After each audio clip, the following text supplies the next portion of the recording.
Que fórmula é essa? O que é S3H2R? Humanamente santo? Explique, BC. Explique, BC. Explica, IBC.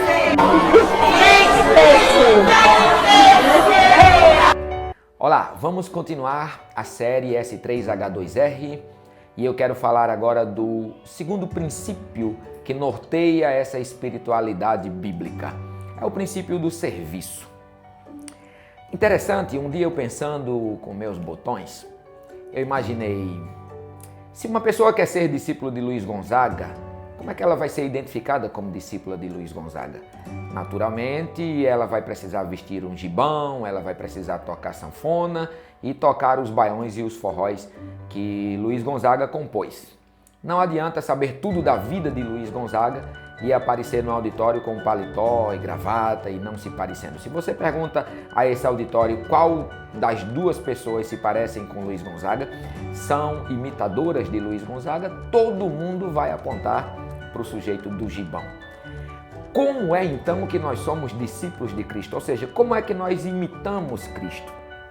Estou por demais convencido que a maneira mais autêntica de sermos identificados como servos e imitadores e discípulos de Cristo é nos atos de serviço.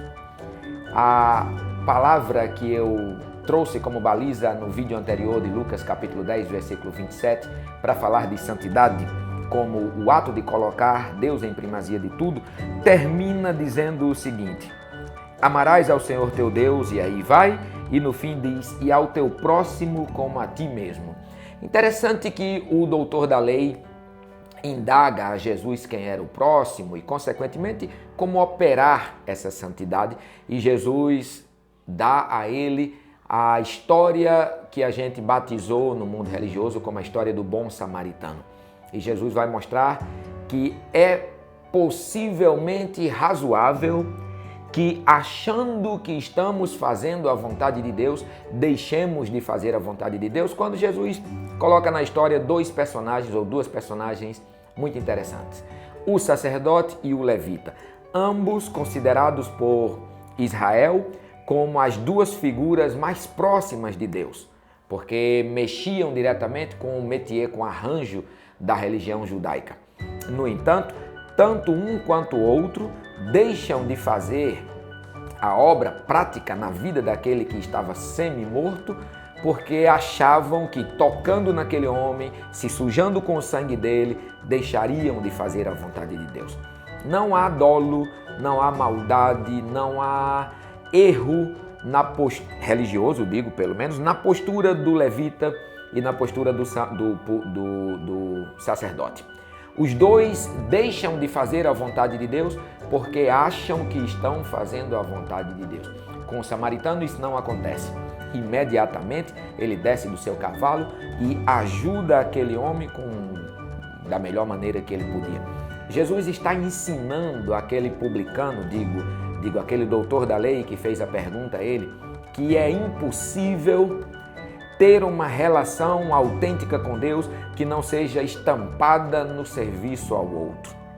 Um texto muito emblemático para isso, ou pelo menos dois textos emblemáticos para isso, são os de Mateus 25 e o de Mateus 7, respectivamente. Na altura do versículo 31 de Mateus 25, Jesus está dizendo que aqueles que entrarão no reino são aqueles que ajudaram as outras pessoas necessitadas e, fazendo isso, estavam fazendo para Deus. Ou seja, só podemos servir a Deus servindo ao outro. Em Mateus 7, ainda naquele arranjo que nós chamamos de Sermão da Montanha, Jesus diz que se aproximarão deles e dirão: Mestre, em teu nome profetizamos, expulsamos demônios, em teu nome curamos.